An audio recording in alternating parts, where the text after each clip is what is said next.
السلام عليكم ورحمة الله وبركاته. اللهم صل وسلم وبارك على سيدنا محمد وعلى آله وصحبه وسلم.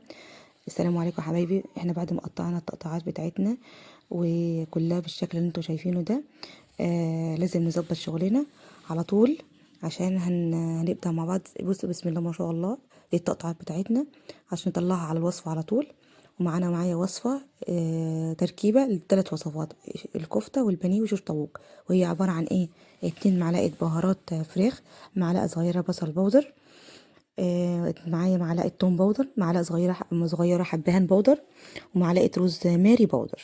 دي هستغلها في كل الوصفات، تحفة، في خلطة أساسية لكل الوصفات اللي احنا هنتبله بيها دلوقتي. أول وصفة معانا وصفة الايه، وصفة البانيه. هي عبارة عن ايه؟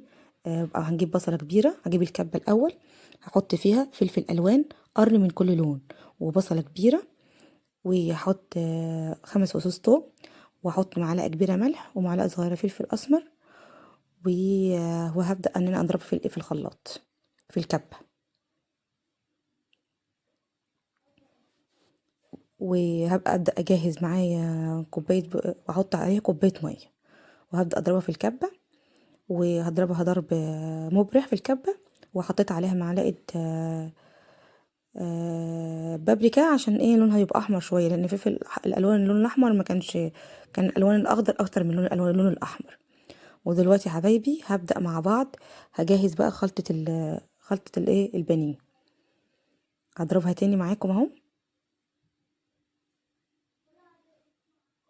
ودلوقتي بعد ما ضربت الخلطة في الكبة، هبدأ اجيب معايا كوبايتين. هبدأ اصفي الاول الخلطة، هصفي الخلطة، اصفيه عشان التفل بتاع الخلطة هستعمله بعد كده مع بعض في ايه، في الكفتة. فلازم اصفيه خالص من الايه، من البصل والميه اللي فيه. وهقسم الخليط اللي في البوله ديت لجزئين، عشان هستعمل الوصفه نفس الخليط اللي نزل دوت، هستعمله مع بعض في ايه، في الشيش. دلوقتي يا حبايبي زي ما انتوا شايفين انا بصفيه قوي من الميه خالص اهي، قسمته لجزئين. معايا هنا بقى، وهحط عليه نفس التتبيله، الوصفه الخلطه الاساسيه اللي احنا قلت عليها: بهارات الفراخ، معلقه صغيره بصل بودر، معلقه صغيره توم بودر، معلقه صغيره حبهان بودر، معلقه صغيره روزماري. وحطيت دلوقتي معلقه ملح وعصره ليمونه، وحطيت كوبايه زبادي، بس ما بانتش معاكم في الصوره، كوبايه زبادي في نفس الخلطه. ودلوقتي وجبت كوبايتين بقسماط، وحطيت عليهم برضو نفس الخلطه الاساسيه، نفس التتبيله الاساسيه اهي، نفس التتبيله الاساسيه يا حبايبي زي ما انتم شايفين. وهبدا احط البانيه في الخلطه، وحطيت عليها معلقه ملح. وهبدا احط الخلطه البانيه في الايد، بتحط في الخلطه في الخلطه، وايد في البقسماط.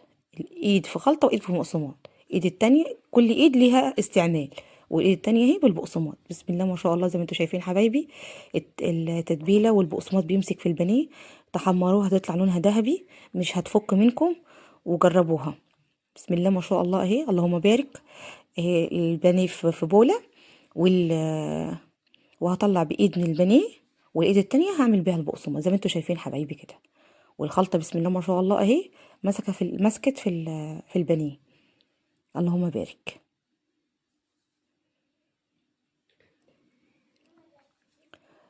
هخلص بقى الايه، البانيه بحاله، البانيه كله ان شاء الله. وهبدا تاني هوريكم الوصفه التانية، هي بتاعه الايه، شيش طاووق. نفس الخلطه اللي انا صفيتها ديت مع بعض اهيت، حطيت عليها معلقه كبيره ملح، معلقه صغيره فلفل اسمر، وبهارات فراخ، وحطيت بابريكا، وحطيت علبه زبادي، وحطيت معاكم بهارات شيش طاووق. والسياخ الشيش حبايبي انا حطيتها في حبه ميه سخنه عشان اعرف استخدمها. ودلوقتي انا حطيت معاكم زبديه اهي على الخلطه، وهقلبها.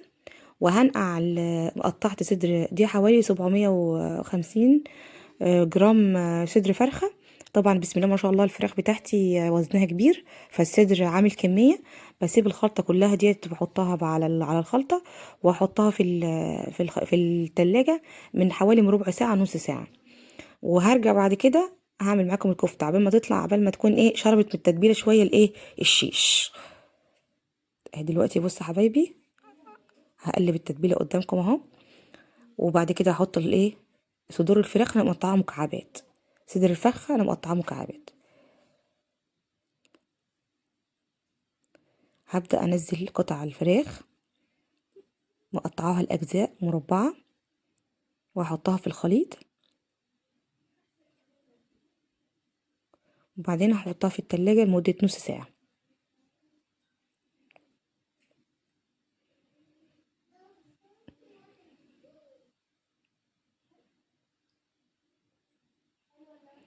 وبعدين حبايبي اهو بقلبها قدامكم اهو، واسيبها في الوصفة دي حوالي نص ساعة تشرب من التتبيلة. وهقطع وانا اثناء ما هي في التلاجة هقطع مكعبات بصل ومكعبات فلفل الوان، الاسياخ هتبقى جاهزة معاكم. دلوقتي انا معايا كوباية برغل نقعتها ربع ساعة، هحطها دلوقتي معاكم انا بوريها لكم. دي كوبايه برغل هنقعها ربع ساعه. جبت الكبه والتفل اللي انا صفيته في الاول انا حطيت التفل. وبعد كده انا هبدا حطيت البرغل بعد ربع ساعه، صفيته كويس من ميه وحطيته في الكبه. وهحط نفس تتبيله الخلطه الاساسيه اللي هي مع بهارات فراخ، معلقه صغيره بصل بودر، معلقه صغيره توم بودر، معلقه صغيره حبهان بودر، معلقه صغيره روزماري. وهحط معلقه بابريكا عشان عايزه لون البرغل يبقى لونه احمر ميبقاش لونه فاتح في الكفته. وهضربهم مع بعض ضرب مبرح لحد ما الخليط يتجانس مع بعضه.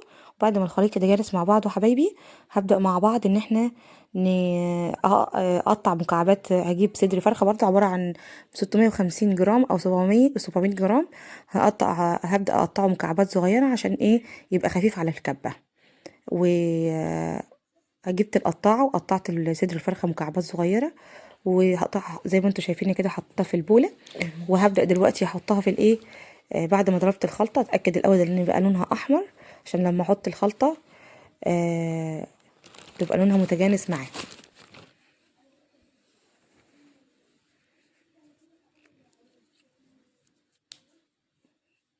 اهو يا حبايبي دلوقتي انا بوريكم ان لونها بقى بسم الله ما شاء الله اللهم بارك لونها احمر. هبدأ انزل بمكعبات الايه مكعبات مكعبات الفراخ. وجبت كيس واحد بهارات كفتة، هتشوفوه دلوقتي وانا بقى انزل كيس بهارات عليه.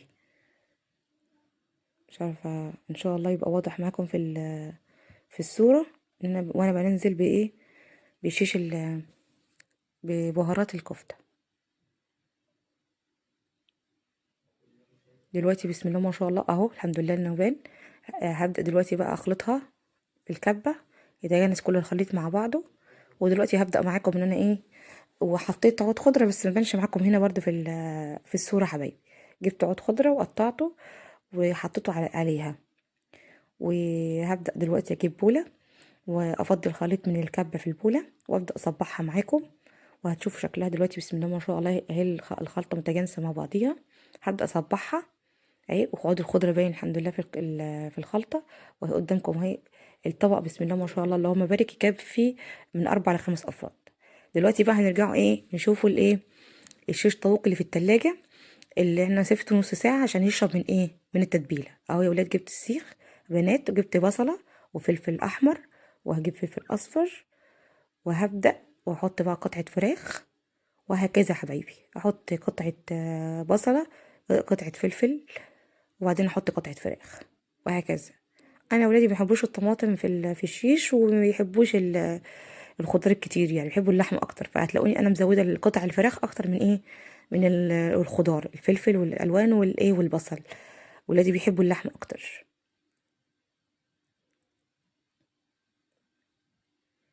واتمنى من حضراتكم تدعموني بلايك واشتراك في القناه، وما تنسوش تفعلوا الجرس وعشان يوصلكم كل جديد. واتمنى ان الوصفات تعجبكم واتمنى ان انتوا تجربوها. دلوقتي يا حبيبي انا خلصت اهو الشيش، ودي دي الكميه كلها 700 جرام. ودي الوصفات اللي انا تبلتها معاكم. يا رب تجربوا وصفاتي واشوفكم على خير باذن الله في فيديو جديد. انتظروني، مع السلامه.